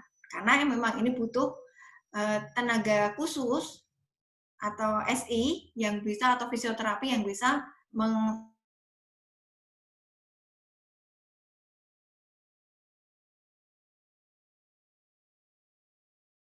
Nah, mulutnya misalnya memonyongkan mulut. Nah itu sebenarnya untuk bagaimana agar anak bisa berucap huruf u, o, ya gitu kan harus nah kayak gini, atau menjulur-julurkan lidah, nah, kayak gini itu juga salah satunya untuk melatih biar anak verbal.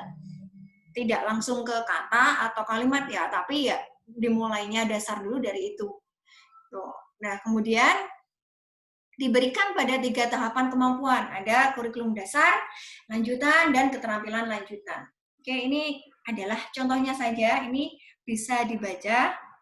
Program kurikulum ini tidak akan saya bahas satu-satu karena memang banyak sekali. Ini hanya contoh kepatuhan dasarnya saja dulu ya. Duduk di kursi, bisa tangan bisa kontak mata ketika diberi instruksi untuk lihat, itu ada kontak mata pada terapis. Dan terapis ketika mengajarkan kontak mata yang pertama yaitu, nah biar anak mau melihat, biasanya kita ambillah salah satu benda sekiranya yang bisa menarik anak, misalnya nih. Nah, benda ini kita taruh di hadapan mata kita, dekat mata kita, sambil kita menginstruksikan anak lihat. Nah, agar anak lihat. Tapi kalau misalnya memang belum benar-benar bisa melihat, belum memberikan respon lihat, anak bisa diberikan prompt fiksasi. Atau misalnya anak ini ya, misalnya anak sudah diberikan instruksi lihat, tapi masih aja yang lihatnya sini atau matanya masih ke atas gini. Nah, asisten terapi di belakang langsung memberikan prompt, yaitu bantuan fiksasi pada kepala. Yaitu misalnya anak menghadap sini langsung digerakkan seperti ini, kemudian posisinya seperti ini agar matanya tetap terarah ke depan melihat terapis. Nah, kalau sudah bisa kepatuhan terhadap itu, bisa dilanjutkan dengan instruksi. Tapi kalau belum ada instruksi, belum ada kepatuhan, kontak mata jangan berikan instruksi. Nah, itu tadi ya contoh untuk mengajarkan gimana biar anak bisa lihat, atau enggak seperti itu bisa menggunakan senter atau senter kecil itu kan anak biasanya suka ya dengan cahaya, saya ditaruh depan sini tapi cahayanya ke atas kan, nah itu bisa lah lihatkan seperti ini tuh. Oke, kontak mata ketika dipanggil nama, kontak mata terhadap instruksi dan media, berarti dia ada kontak terhadap instruksinya terapis dan kontak mata terhadap media atau media yang diberikan. Oke, karena di dalam terapi ABA ini memang kebanyakan hampir sebagian besar menggunakan kartu-kartu. Jadi anak juga harus ada kontak mata terhadap medianya. Perintah sederhana ini misalnya, ini ya banyak sekali berespon terhadap arahan lisan, imitasi gerak motorik kasar, halus, ataupun juga motorik mulut. Terus, nah ini ada identitas diri. Saya langsung cepat aja ya. Kemudian program akademik, anggota tubuh. Oh ya, mulainya kalau anak belum bisa verbal, langsung ke identifikasi dulu. Jadi kita arahkan atau kita mengasah anak untuk memahami dulu bahasa reseptifnya, agar anak paham terhadap apa yang dia pelajari. Bahasa reseptifnya dulu, kita pahamkan dengan identifikasi, dengan matching, dengan apa, seperti itu. Kemudian untuk menulis itu tahap yang setelah nanti ya, lanjutan, merupakan tahap lanjutan, karena menulis butuh beberapa teknik, beberapa kemampuan juga. Karena kalau anak untuk menulis, tentu dia harus bisa membaca dulu kan. Jadi sebelum menulis, anak bisa baca dulu. Sebelum baca, anak paham dulu. Nah, jadi tahapannya seperti itu. Ada lagi untuk mengenal orang lain, setelah diri sendiri orang lain, termasuk ident, matching, sama ya, melabel. Ini untuk lingkungan di sekitar atau sosialnya. Kemudian imitasi suara dari vokal kecil, vokal besar. Terus menulis apa? Kemudian anak mengident pada dari kartu, ident dulu dari kartu, setelah ident dari kartu, kemudian ident di buku. Nah, setelah ident di buku, kemudian baru ident di papan tulis. Atau juga melabel juga dari kartu dulu. Setelah kartu, ke melabel dari buku. Setelah dari buku, melabel dari papan tulis. Nah, ini tahapannya juga seperti itu, karena kan ini juga anak dipersiapkan ketika nanti dia sekolah itu akan ada buku, akan dia menulis, dia juga bisa membaca di buku, membaca di papan tulis atau di papan-papan lainnya untuk generalisasinya. Terus untuk Eh, imitasi mulut, oh iya, Bunda Liana, ini ya, waktunya sudah menunjukkan 15-17 menit. Jadi oh nanti iya. sisanya untuk 13 menit lagi kita akan melanjutkan ke sesi tanya jawab.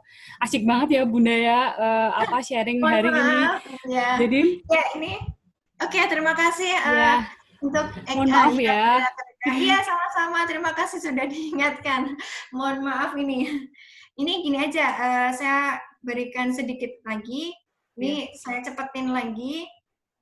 Untuk akademiknya banyak sekali ya, akademik dari kartu, buku. Jadi dari kalau dasar ya dari bentuk, huruf, angka, warna. Kemudian, nah untuk bahasanya, bahasa memang mulai dari vokal ya, bahasa, terus jadi dari suku kata ke kata, kemudian untuk bahasa dengan sengau, dengan suara sengau-nya gitu juga perlu, huruf besar, huruf kecil, itu kemudian lagi membaca. Nah, setelah membaca dia bisa 1 baris, 2 baris, 3 baris, kemudian dia bisa menggeneralisasikan untuk membaca buku cerita, baca majalah, majalah koran, dan bisa untuk membaca hal-hal yang ada di lingkungannya. Konseptual, ini ada kartu sebelumnya juga diajarkan tentang konsep kata sambung dan atau kecuali. Terus secara menyatakan iya atau tidak, dia bisa membuat pilihan, terus dia bisa menyapa, memberikan respon dengan saling menyapa, menjawab pertanyaan-pertanyaan sosial. Ini oke, selanjutnya konseptual, warna bentuk sudah ya ini. Terus ini juga ada lagi tentang profesi, kartu asosiasi, kemudian juga preposisi untuk belajar, karena ini kan nanti anak juga agar tahu ya posisi kanan kiri atas bawah, tanya jawab, bukan tanya jawab, sebab akibat, problem solving, terus kartu emosi, kemudian juga ada kartu-kartu lain seperti Squen itu untuk menceritakan gambar. Ada lagi kartu emosi, cerita ekspresi, kayak gitu-gitu agar anak bisa mengetahui ekspresi. Oh, kalau aku sakit berarti aku sedih ya. Atau misalnya aku mendapatkan hadiah, berarti aku ekspresinya harus emosi. Nah, itu juga bisa diberikan dengan kartu-kartu dulu. Terus berhitung ini untuk akademik dan logika, angka. Kemudian di sini juga ada program untuk ADL atau Activity Daily Living ya. Itu juga ada tahapannya dan ini banyak sekali. Kemudian ini ada contohnya. Oke, saya minta waktu sekitar 3-5 menit ya, Bu Ada. Ini contoh penilaian hariannya. Nah, penilaian harian ini contohnya. Nah, ini tadi ya, contoh seperti tanggal-tanggal yang tadi. Misalnya tanggal sekian, dia bisa matching huruf besar kecil, A, I, U, E, O. Kalau misalnya dia merespon benar, langsung berikan plus. Kalau salah atau apa, nah di sini sudah ada beberapa keterangan, misalnya X prom atau apa gitu ya. Kalau X prom berarti salah langsung diberikan prom. Terus cara menghitungnya, jadi kesempatan yang diberikan itu berapa kali kepada anak, dan untuk RP itu respon anak. Jadi respon anak dibagi dengan berapa kali kita memberikan instruksi. Respon anak yang benar dibagi dengan kesempatan yang sudah kita berikan. Misalnya kita memberikan kesempatan anak atau instruksinya 10 kali. Tapi yang benar misalnya cuma 3 kali atau 7 kali. Berarti benar dibagi kesempatannya. 3 dibagi 10 kali dikalikan 100%. Ini contoh grafiknya seperti ini. Jadi di terapi ABA, selain ada lembar penilaian juga ada grafik. Jadi kita bisa melihat nih grafiknya. Anak ini, jadi grafik ini juga diberikan setiap 1 kali program. Misalnya ini tadi ya, program matching huruf besar kecil. Nah, ini per harinya. Misalnya hari ini naik, bisa jadi turun, bisa jadi juga naik. Tapi ada juga yang bisa stuck naik-naik terus, tapi ini kemungkinan karena emang kemarin setelah pandemi, jadi ada yang naik turun, masih grafiknya naik turun. Ini adalah contoh rekam medis. Laporan harian juga diberikan setiap hari, dan laporan harian ini isinya tentang catatan-catatan umum, ringkasan, yang pada saat itu program apa yang diberikan untuk anak itu kira-kira yang sudah dikuasai dan apa yang belum. Kemudian juga mungkin ada pesan untuk orang tua untuk penguatan di rumah. Nah, itu biar bisa ada kerjasama antara orang tua dengan terapis untuk meningkatkan kemampuan anak. Ada laporan bulanan. Ini beberapa contoh laporan bulanan, tiap hari diberikan laporan, dan ini saat TTT atau teaching session. Ini karena fotonya kemarin setelah pandemi, jadi terapis dan anaknya ataupun asisten terapis masih menggunakan masker dan APD ya. Contohnya seperti itu. Ini ada beberapa media yang digunakan. Ada beberapa kartu emosi, apa yang salah, kemudian profesi, kartu emosi, ada asosiasi juga. Sebenarnya masih banyak lagi. Ini ada Squen untuk cuci tangan. Jadi mengajarkan anak untuk bercerita atau langkah-langkahnya. Terus untuk mengajarkan menulis, kita gunakan pensil triangular dari Faber-Castell yang agak gede.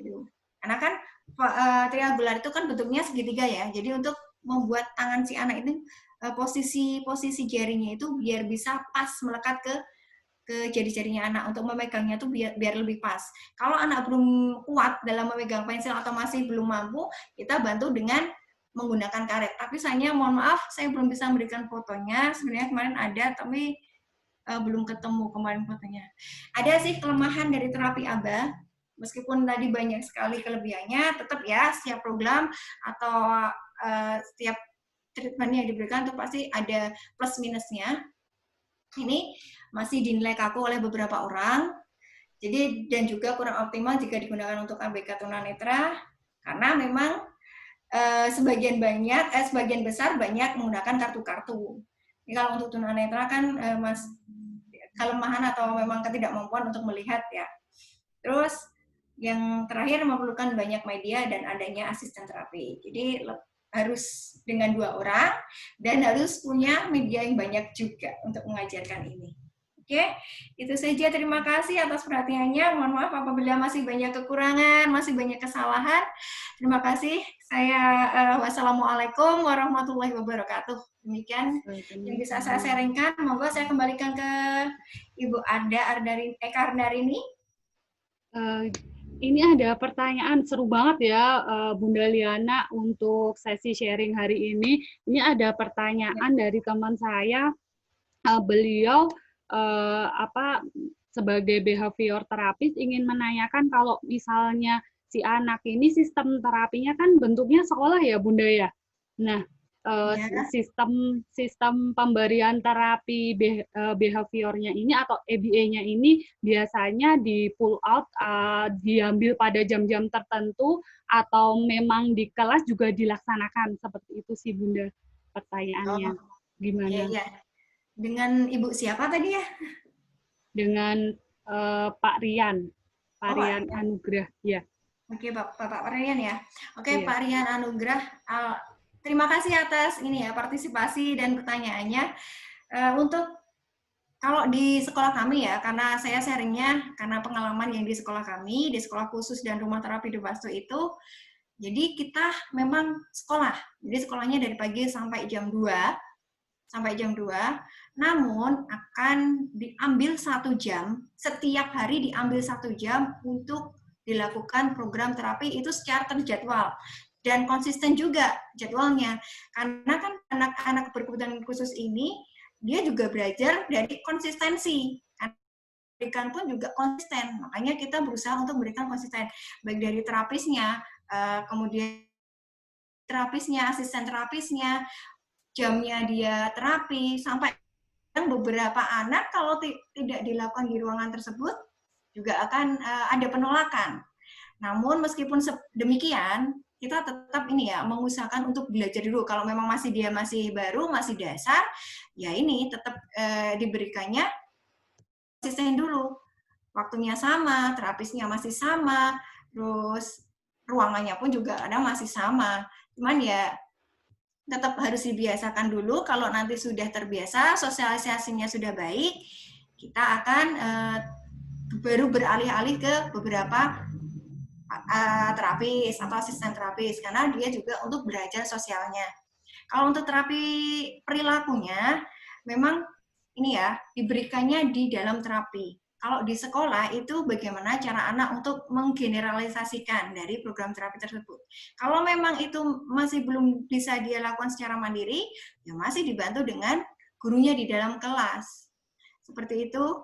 Dan ini program terapi dengan sekolah itu juga harus ada kerjasama, harus saling memberikan informasi. Kalau anak ini, jadi di tempat kami juga ada anekdot. Anekdot ini gunanya untuk buku penghubung antara guru dengan terapis. Jadi ada apa ya, catatan-catatan penting, misalnya di terapi ternyata anak ini begini, di gurunya anak ini begini. Jadi agar ada komunikasi dan kerjasama bagaimana untuk mengatasi perilaku yang ini, bagaimana untuk mengajari perilaku yang ini. Misalnya di terapis belum bisa, yang harus digeneralisasikan di sekolah, yaitu berarti butuh bantuan si gurunya.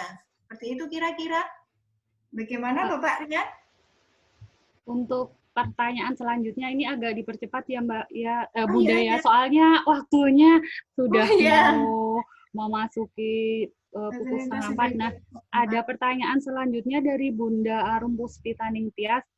Untuk pelaksanaan terapi khususnya ABA di masa pandemik seperti saat ini, apakah bisa dilakukan oleh orang tua? Dan persiapan seperti apa yang harus dilakukan orang tua dalam melanjutkan terapi ABA di rumah? Bagaimana Bunda Liana?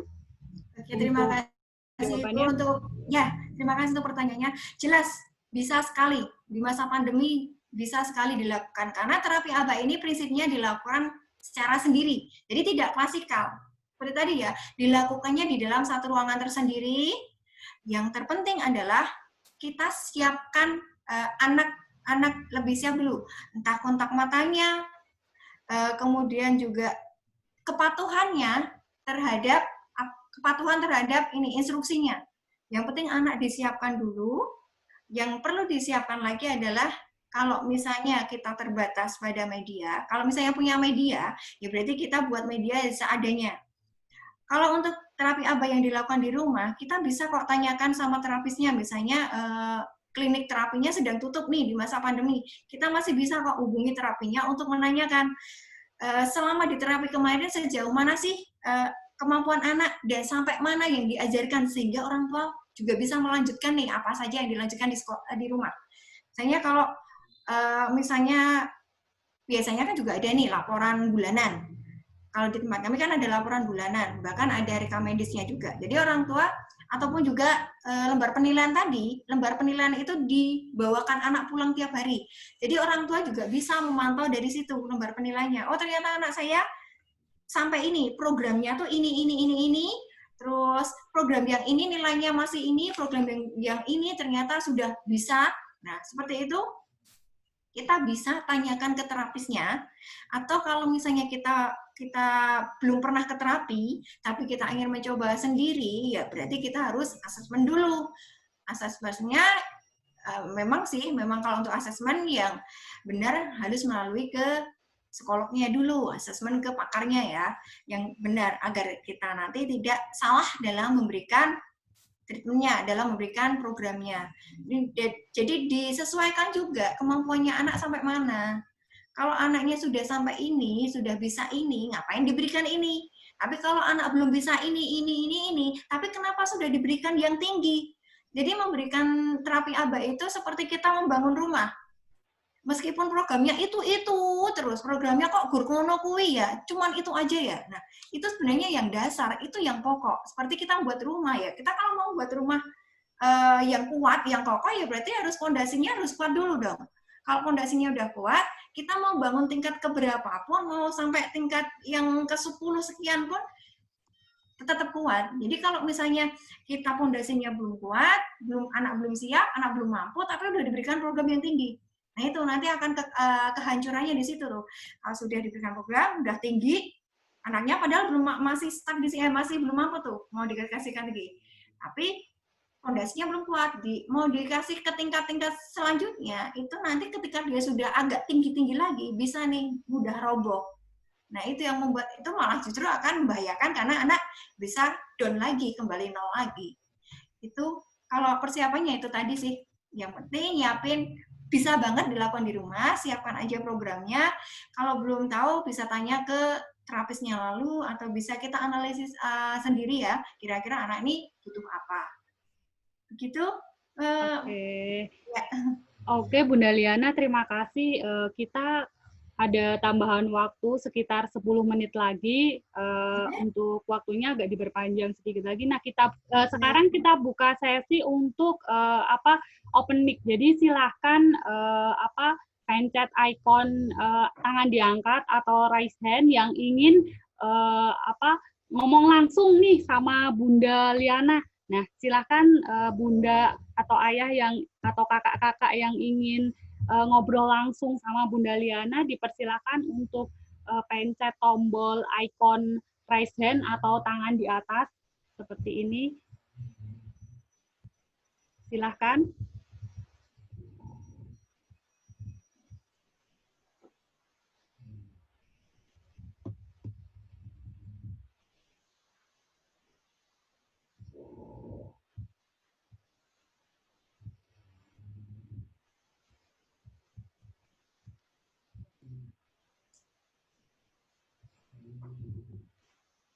Oh iya, Bunda Liana, nanti untuk sesi selanjutnya kita kan ada giveaway ya. Nah, untuk giveaway kali ini hadiahnya adalah buku tentang Anakku Terlambat Bicara. Nanti untuk yang akan ikut giveaway boleh menjawab pertanyaan dari Bunda Liana ya. Nanti Bunda Liana akan memberikan pertanyaan dan teman-teman semua, ayah atau bunda atau kakak-kakak mengirimkan jawaban via live chat langsung untuk hari ini. Oke? Untuk ayah, bunda, teman-teman dan kakak-kakak silakan yang ingin ada pertanyaan seputar sharing terapi ABA ini silakan untuk langsung ke grup chat atau kita buka open mic. Kalau ingin ngobrol langsung nih sama Bunda Liana nih, silahkan untuk membuka mute-nya, mic-nya terlebih dahulu agar kita bisa mendengar suaranya. Oh, silahkan untuk Bunda Martina, mic-nya boleh dibuka dulu.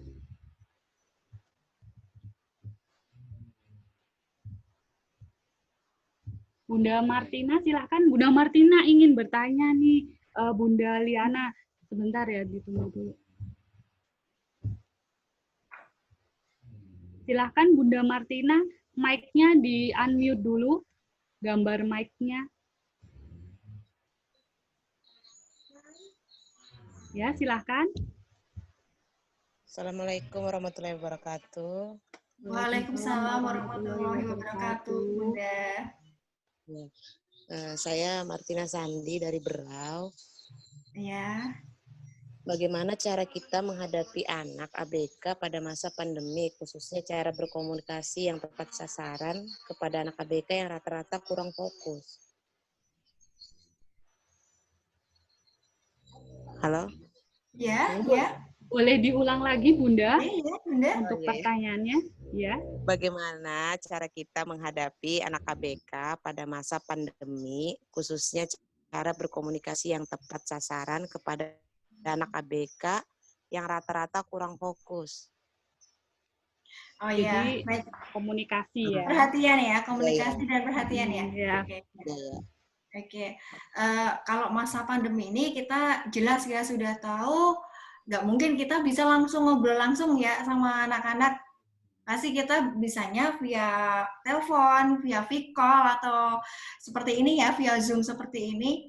Jadi kan visualnya. Jadi yang jelas kita bisa kok menarik perhatian anak itu untuk menarik kontak matanya, karena kan memang sebagian besar dari anak ABK itu bermasalahnya memang dari perhatian. Nah, ini kita tahu dulu, sebenarnya anak ini sudah bisa verbal atau belum juga. Kalau misalnya memang sudah bisa verbal, ya kita bisa mengajak interaksi. Yang penting, kalau anak itu sudah bisa berinteraksi, kita langsung aja obrolnya secara via privat ya, langsung gini. Ini kan ajak komunikasi, langsung berikan instruksi misalnya, kita ajak ngomong. Tapi kalau misalnya memang dia belum bisa memberikan kontak mata, ini kontak mata, maksud ini pertanyaannya untuk perhatian kontak matanya, memang mohon maaf, memang ada apa ya, gangguan pada matanya, karena di murid kami juga ada kan ya, memang matanya mohon maaf gerak-gerak terus, atau lingkar hitamnya ini sering gerak atau kemana-mana, tapi sebenarnya dia perhatikan. Nah, kalau ini sebenarnya ada ini nggak, ada secara medis itu memang dia bisa sebenarnya memang belum fokus, atau memang sebenarnya udah kontak, cuman memang ada pergerakan di area hitam matanya. Nah, itu juga kita perlu ketahui juga. Kalau memang belum, ya berarti kita bagaimana caranya untuk menarik perhatian ke anak.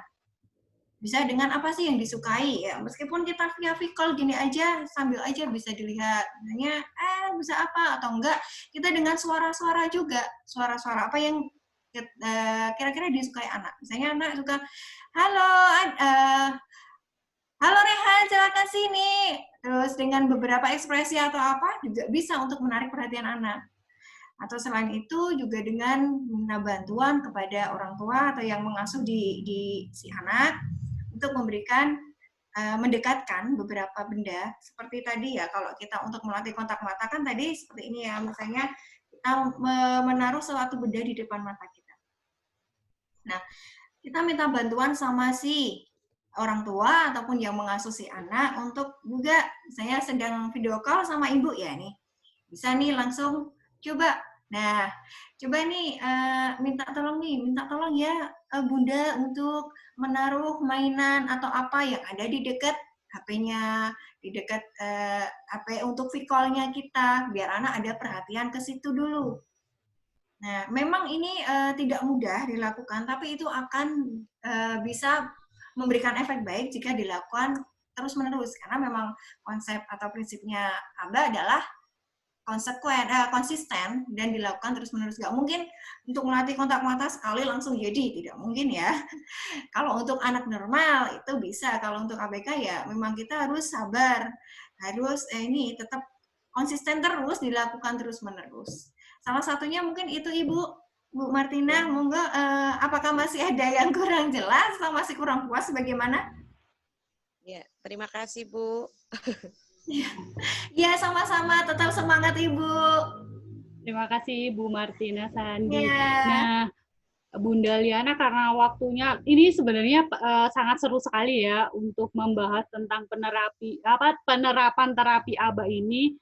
Cuman waktunya tinggal 2 menit lagi. Nah, untuk sekarang kita akan silakan Bunda Liana memberikan pertanyaan untuk nanti salah satu pemenangnya akan mendapatkan buku tentang Anakku Terlambat Bicara. Nah, silakan Bunda Liana untuk memberikan pertanyaan ke seluruh peserta sharing hari ini. Oke, ya terima kasih. Wah, ternyata ada giveaway-nya ya. Iya, betul. Tapi dapat giveaway ya. Oke, kalau yang menyimak insya Allah bisa. Ini pertanyaannya sangat mudah. Apa saja sih respon yang kira-kira akan diberikan anak ketika diinstruksi oleh terapis? Cuma itu aja, gampang ya. Ada beberapa kemungkinan respon apa saja yang diberikan oleh anak ketika setelah mendapatkan instruksi dari terapisnya. Gitu aja. Iya, jadi respon ya, Bunda Liana, respon apa saja bentuk respon anak? Iya. Bentuk respon anak. Silahkan untuk peserta sharing hari ini yang ingin mendapatkan giveaway, silahkan menuliskan jawabannya dalam kolom chat. Nanti untuk hadiahnya akan diumumkan di Instagram Ngopijot episode 3 hari ini. Jadi nanti akan diumumkan dalam waktu dekat ini. Oke, terima kasih. Ini ada waktunya 2 menit, silakan untuk menulis di chat jawabannya.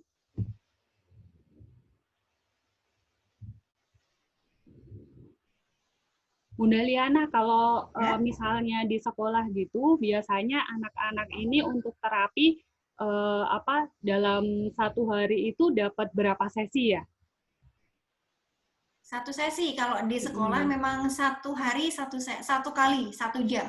Oh, 1 hari 1 kali untuk 1 anak. Oh iya Bunda, mungkin Setiap bisa hari. diulang bisa diulang kembali untuk pertanyaan giveaway-nya. Ada teman-teman yang mungkin tadi kurang jelas, boleh diulang kembali, Bunda.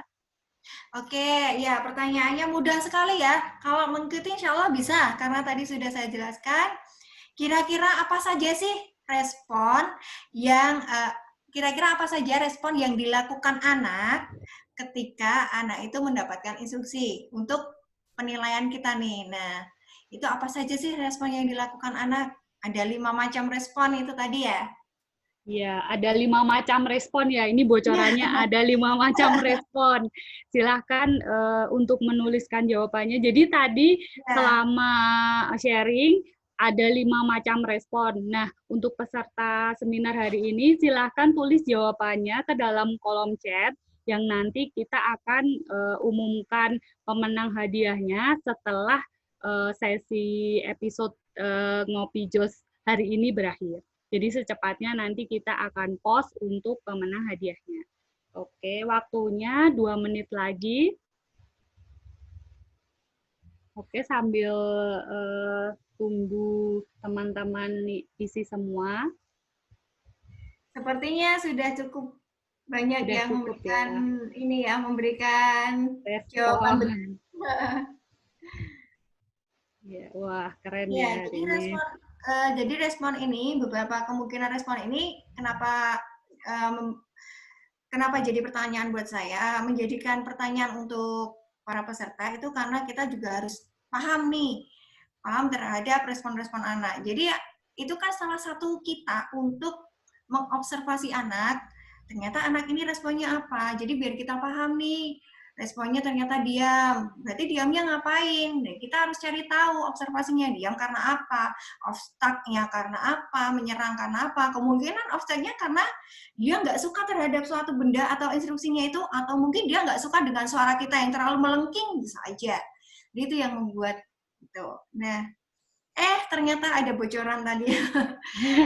Bocoran ini jawabannya. Oke, Bunda, waktunya sudah ditutup untuk karena sesi sharing hari ini sangat seru sekali ya, Bunda Liana dan peserta sharing hari ini karena sangat seru sekali. Sebenarnya pertanyaannya banyak banget, cuman karena terbatasnya waktu dan kita sudah lebih dari waktu yang ditentukan. Untuk sesi sharing episode 3 hari ini kita tutup sampai di sini saja. Nanti kita berjumpa lagi di episode ngopi keempat selanjutnya. Nanti bisa teman-teman bisa lihat untuk jadwalnya yang selanjutnya di Instagram. Jangan lupa ya follow Instagram Ngopi Jos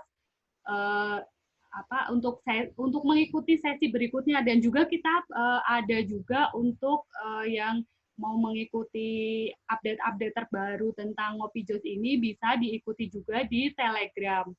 Yang ingin join Telegram silakan nanti hubungi kami, boleh via DM Instagram juga boleh. Oke.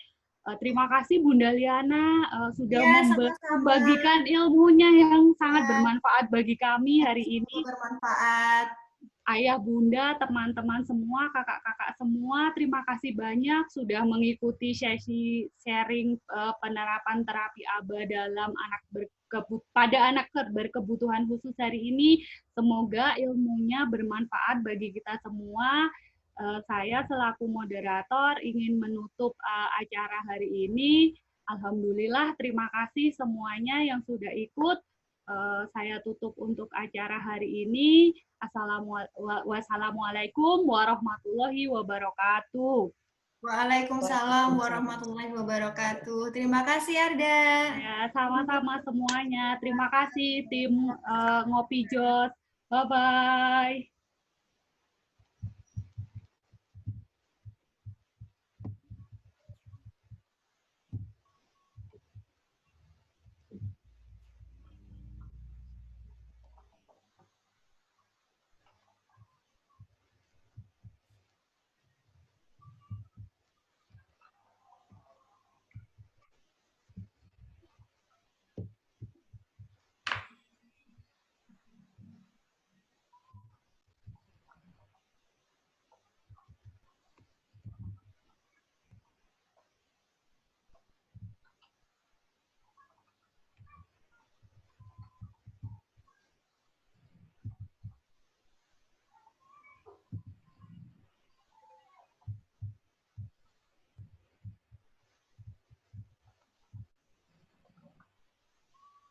Oke, teman-teman semua boleh meninggalkan sesi meeting hari ini.